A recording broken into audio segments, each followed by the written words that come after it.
after that segment, Tim had to go shit. But he's back. Yeah, boy. I was proud of you, boy. You playing from the Himalayas. You know what? DC is constantly giving us a lesson in comedic timing. I don't know if y'all know this, but this man is he's giving a master class in how to fuck with somebody systematically. Nigga, this is called bullying. Don't let him know nothing about you. Oh, bullying. Yeah, I mean, I'm gonna be fine. Like, You very wrong called there, funny. bro. I don't put your business in the street now. Oh no. You know, I told all mine. Send tell pictures. Huh. Niggas send pictures. Oh, your wife know I be making that shit up.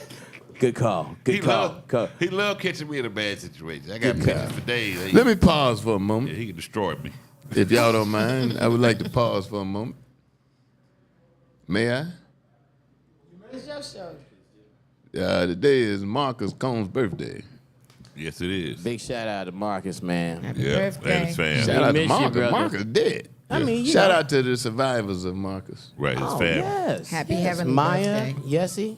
Yeah. Yes, mine. I think his TikTok is up and running though, because I keep on getting notifications about Marcus coming. I heard somebody tell one of his jokes there last weekend. Stop. Huh? Which one? Wasn't it Richard? Which one? Which one? Hands down, it was Marcus. Which one? Huh? Which one? Which comic? Or No, which- no, don't do that. Which joke? Yeah, tell him which comic, because No. That was Cat Williams did. No. We don't have that Cat Williams We energy. need the numbers. What was the joke? What was the joke?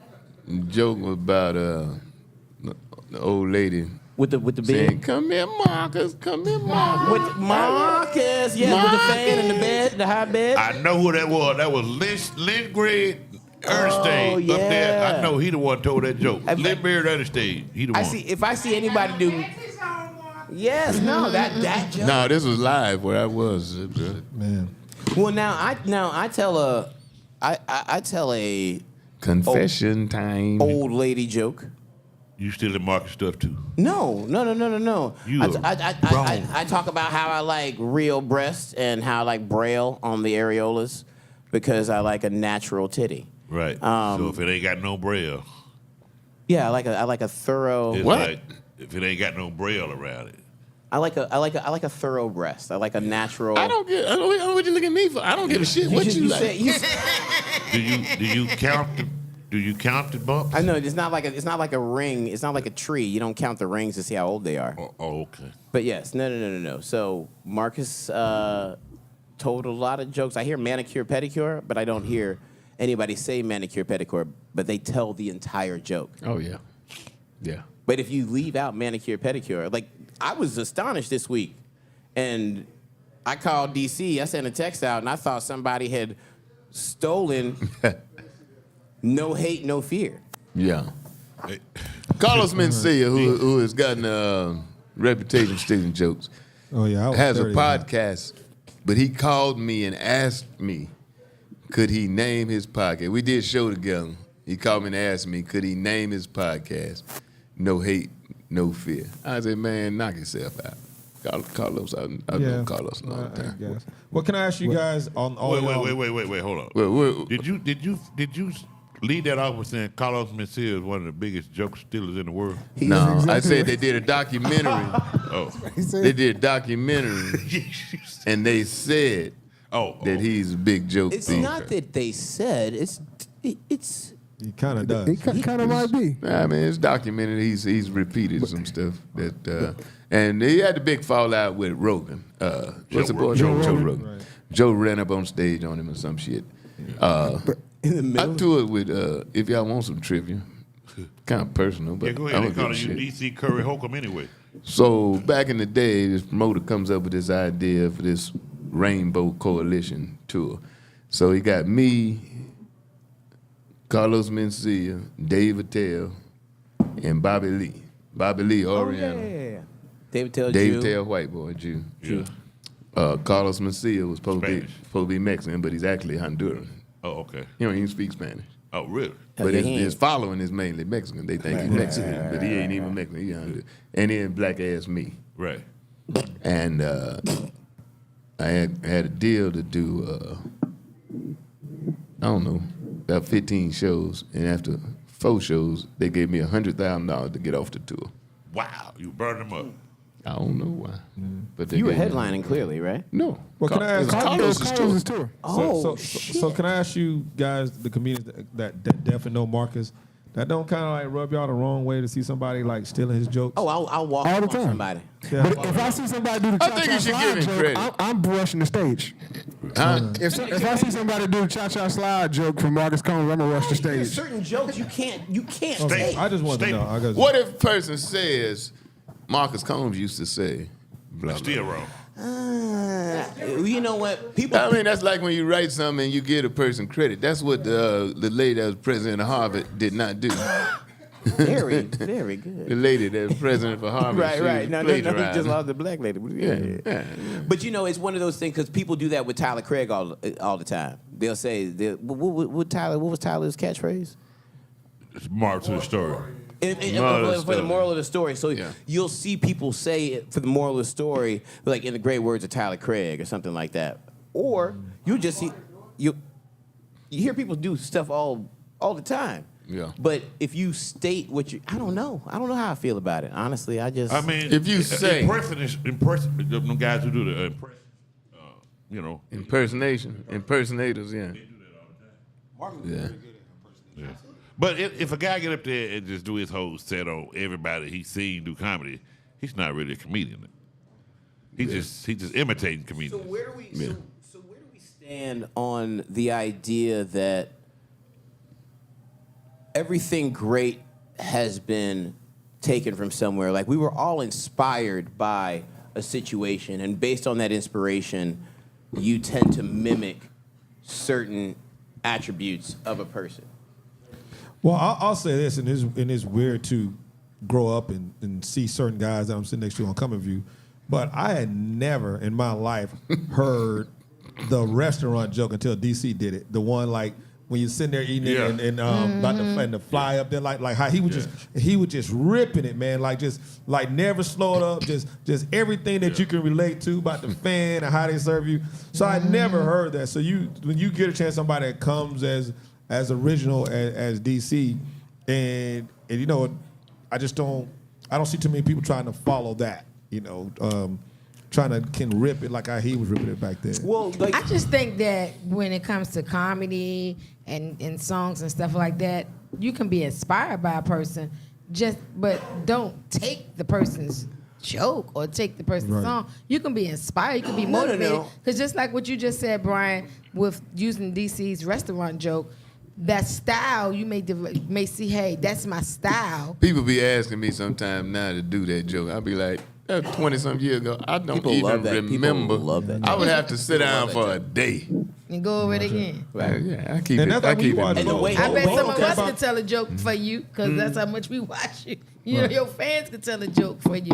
Right, but I that's- seen that with Fluffy. He did his show, and his very first show, is that his name, the Mexican? The Mexican Fluffy? dude, yeah. Fluffy. And his first joke, he ended his song. His set. He ended his set with his very first joke, and the audience was telling the joke for him. I thought that was Give it a glaze. Yeah. yeah. Yeah, I thought Gabriel. that was so dope. Yeah. Which is all good. Yeah, which is all good. You go to hear a singer. You don't, Yeah. you don't Yeah, expect to hear absolutely. all new songs. Right. Yeah. You know, you got your favorites you want to hear, you know. Yeah. But Well, the first time I heard Bo, Personality. I was just shocked because I'm like, this dude does not care about the cancel culture. I was like, yeah, Bo don't Oh, give a no, shit. when about when Bo invited me out, and I'm like, we're over there off of Memorial, I'm watching Bo, and I mean, he just ripping. I'm Well, like, this dude, everything he said, you was like, you can't say that, man. it shocked me. Now he was ripping. I said, this dude does not care about the cancel culture at all, man. And he just It didn't letting matter it when I ride. was growing up. Why should it matter now? Yeah, I got it, and that's why I got to give it to him. Like most people watch what they say, which is weird when you hear like Damon Wayans say, "Oh, I can't do stand up anymore because of the cancel culture," or these big guys like Eddie Murphy. But Bo was like, "Man, I'm gonna let this thing rip." No, if You know wanna the be problem with successful- you know what the problem with a super successful guy doing stand up, a black super successful guy doing. Black humor is usually about hard times and black people. It's hard to be convincing if you got $100 million, or if the public perceives you as having $100 million. So Eddie Murphy can't come back now talking about how hard times are. Because it's got to be a part of you. It's He gotta wouldn't be better come something back that and you- do a gas joke, is what y'all saying. Nah. Like, Eddie said You one ain't time. never And I know changed you his did- He style. said one time he didn't change. He said the people around him changed. He Yeah. said he's the same person, but the people around him changed because everybody wanted something. Everybody tried to tell him what he need to do next, and it got to be where they thought they were stars because he was a star. Well, I mean, he's still Yeah. funny. Even when he was on Jimmy Kimmel, he did the best Tracy Oh, Morgan he's impression funny. I ever heard in my life. Well, now, DC, I know you get this just because you're a part of that whole little crew and era, but What little crew? I'm not part of a little anything. well, I know that's right. Said this is about the littlest thing in which I participate. thank you, by the way. We all thank you. Yeah, we thank you, DC. What are you for- referring to? We but thank no, you. you're part of a group of legacy comedians that were part of the '90s and Bernie and Oh, it was so DL. much talent back You're then. part of this group that just killed it and kind of brought black comedy to. You let people know, and Comic View and all that helped that and all that. But so, I've seen your show, and you don't give a fuck. No, but, we don't. But And do you socially think conscious. that Very, very untrue. well? Yeah, you socially Well, no, conscious he's a as wordsmith well. and he knows how to walk the line. But do you feel that Bernie would have had the same success? Do you feel like Bernie would have been able to not? Are some comedians uncancelable? Dave Chappelle says Uncancelable? everything he want to say. Talk about anybody he want to talk about. Right. So it's who they accept and who they don't accept. That's pretty much it's subjective. And I think that Bernie would have. I think to your question, DC raw.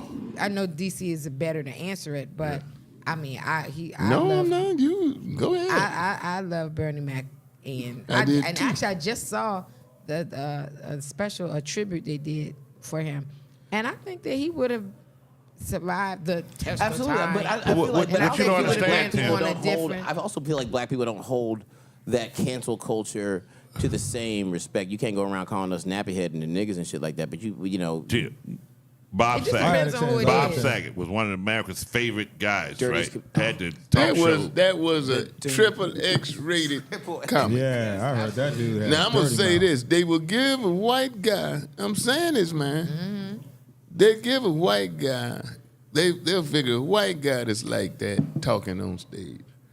He can make the adjustment. They will not usually give a black guy the benefit of that doubt. Benefit of that. Because George Carlin, God rest his soul, but he was a huge agnostic, Yeah, he was atheist. I mean, it was just, he would say some stuff, and then supposedly, God bless America country, but he would say so much stuff that was like anti-God, but he would get away with it. Nobody came out against him. I feel like would beat it up. I feel like when George and I see what you're saying. He's an atheist, so I mean I don't know about anti-God, but he was an atheist, so he Same thing. You don't believe in him. Okay. Go ahead. But I feel like George Carlin, when he was speaking, he got to a point where he wasn't telling jokes anymore, and he was challenging thought. And when you can do that, agree now with you on DC, that. there's some levels of comedy that introduce that. DC can introduce that. Dave Chappelle gets that privilege. George Carlin got that privilege. When you can introduce thought and then make people laugh behind George that, Carlin was a genius. that's Right. another. Oh that's yeah. I another wasn't level. saying he was a bad comedian. I just The genius. I was just agreeing with DC like how white comics can really They get away with get a lot it. There's of some stuff. That's all latitude. I'm I mean, Bob, yeah. I mean, I ain't crying the Ron's blues. right but- on Bob that. Saget That's would true. go on stage and talk about having sex with young girls. Yeah. And all. Yeah, and they I mean, gave him a game show. Gave him a game show. I mean, they And gave a- him and a a sitcom. family Full House. show. He had a family They show. gave Just him America's Full Family House, Day. and they gave him the game American show with the Funniest kids, Home Video. American Funniest Home Video, which is Yeah. basically a family-oriented Yeah, show. man. Now, during that the dude time, was so DC nasty on stage. I'd be like, my I mean, God. he was awful. white T.K. Kirkland, man. Yeah. He was worse than TK. Now, do you know that during that time when he was recording all that stuff during the '90s, was he still on the circuit, like touring and still You doing could go his- That- see him that I anytime you don't want know. to at the Laugh Factory in L.A. He was there all the time. Oh yeah. When we come back, man, we have a producer in our midst. We have a writer in our midst of national acclaim. He did not get an Oscar the other night, but neither did Barbie. But DC, we ain't gotta wait till we come back. I'm here. Thank y'all. Hey man, appreciate you recognizing me, DC. Yeah, I'm sorry you didn't get that Oscar, Barbie. Yeah, I didn't like the heels. Sister JJ has produced the hit and it's out. It's available. It's crazy. What is it? Too crazy on another level. On another level. And when we come back, we're going to talk about this movie.